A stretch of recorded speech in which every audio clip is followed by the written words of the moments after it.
Welcome to the All Things Event Planning with April podcast. If this is your first time listening, then thanks for coming. Each week, we'll be spilling all the secrets that other event planners and industry professionals don't want you to know. From negotiating for the perfect venue to knowing when to walk away from a project, we'll give you the expertise so that you can plan any event, regardless of your experience level. Now, let's get into this week's topic with your host, April.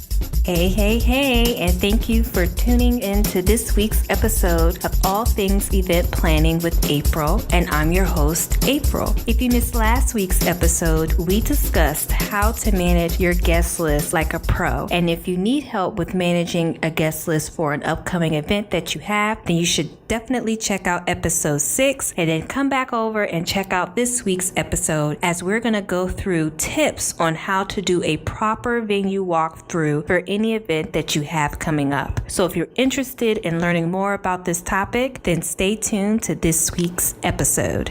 Okay, so there are a few things that you want to make sure that when you're doing a venue walkthrough, there are about 3 or 4 questions that you really want to ask when you arrive at the venue. The first question that you want to ask are their hours of operation. So when you're going on site, you're getting ready to have a launch party or a business function, and you're meeting up with the person who is in charge of the venue. And so there are a few questions that you want to make sure that you're asking about the venue so that you know if this is the correct venue for you and your event. The first question that you want to ask are their hours of operation. This is important because you want to know how many hours you have to set up for your event, if you need to break down things, how much time you have for that. Also, it's important to find out if the event needs to end by a certain time. And this is important too because if you're in certain jurisdictions, they have like a noise law or clause where after a certain time, you can't make noise in that particular neighborhood. So those are some of the questions under the hours of operation that you want to ask, because if you're trying to have a late wedding or a late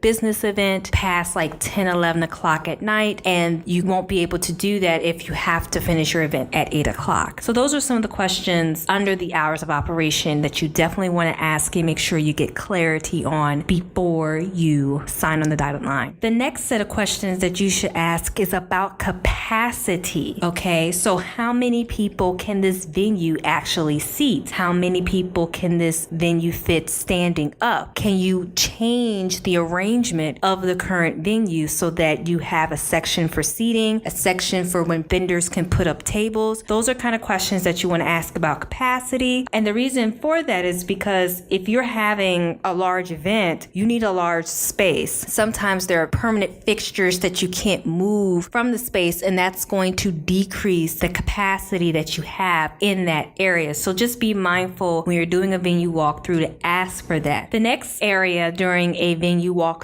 where you want to ask is about any facility amenities that are incorporated or included in the price. Do they work with a particular exclusive vendor list? And if you want to have catering or alcohol, you have to go through them. Are tables and chairs included? Something so minor that people really don't think about. They can cost if you're going through a third party to rent tables and chairs, napkins, spoons, forks, chargers, anything like that can be an additional cost. So if the venue that you're looking at, if they have that included, it will save you a lot of money on the back end. You also want to ask if there's guest parking or if there's a parking fee. Negotiate if that's the case so that maybe instead of people paying $10 to park, you can work out a deal with the venue so that there's only $5 to park. But it's important to know that up front, because if you have to cover the cost of guest parking or let guests know in advance that they have to park at the event, you want enough time so that you can do either or. The next area under facilities that I think a lot of people forget to ask are the allowances. So can I have candles? Can I have balloons? Can I have sparklers in the building? Can we bring our own alcohol? That is something that a lot of people don't know, but when you bring your own alcohol to a venue, you're actually cutting a lot of the costs because they don't have to use their liquor. You're bringing in your own liquor, and the only time you're really going to pay is for like a bartender or someone on staff, and just to ensure it just in case anything breaks. But bringing in your own liquor, if the venue allows allows that is good, and you should definitely make sure you're asking about that. And to me, those are like the more important questions to ask about as far as the allowances. Finally, when you're doing a venue walkthrough, I know it's the first time that you're going through the space, you fall in love with it, but you also want to bring up any additional cost and fees or offerings that are not kind of laid out on the website or that are immediately present on the contract. And one of those things is a rehearsal fee. If you're having a large event like a showcase or an award show, you're going to need that space for a couple of days in advance to go through rehearsals. So is there a fee to have that? Is there a security deposit that I have to pay in order to rent the space? If so, how much is it? How long do I get a chance to pay off the venue before the event? When is the deposit required? Do I have to do it today? Is it 24 hours within me signing the contract? What's the cancellation clause of booking the venue? How long do I have after I put my deposit down before I can, let's say I have to cancel due to an unforeseen situation, do I get my money back? Weather, for example, we've had in the United States, or if you live in North America, we've been hit with hurricanes as well as earthquakes within like a 4-week time span. And these were category 4 and 5 hurricanes and earthquake magnitudes of 8 point above. So in the event that something like that happens, do I get my money back? Like we need to make sure that when you're at the venue doing a walkthrough, you ask these kind of questions so that when a natural disaster happens, the venue can't come back and say, oh no, you can't get your money back. It's in the contract. We discussed it during the venue walkthrough. It's in writing. You're good to go. Another thing when you're talking about additional cost is when do you need a final guest count? Okay, it's a little easier when you're planning a wedding because they tell you like you need the guest count finalized 4 to 6 weeks before the wedding. But something like a business event, it can get a little hairy. If you're doing something like a convention where it's like free to the public, it's a little different than if you're doing like a corporate event or fundraiser where you kind of have a better idea of how many people you're going to invite. And always be mindful that even though you tell the venue 200 people are coming, not all 200 people are going to show up. But that's another conversation for another day. That's it of this week's episode. I hope you enjoyed it. If you want more information about our business and the services that we provide, you can visit our website at www.platinumeventsbyapril.com. All the information will be listed in the show notes below. Thank you so much for tuning into this week, and see you next week for another great episode of All Things Event Planning with April. Take care. Bye.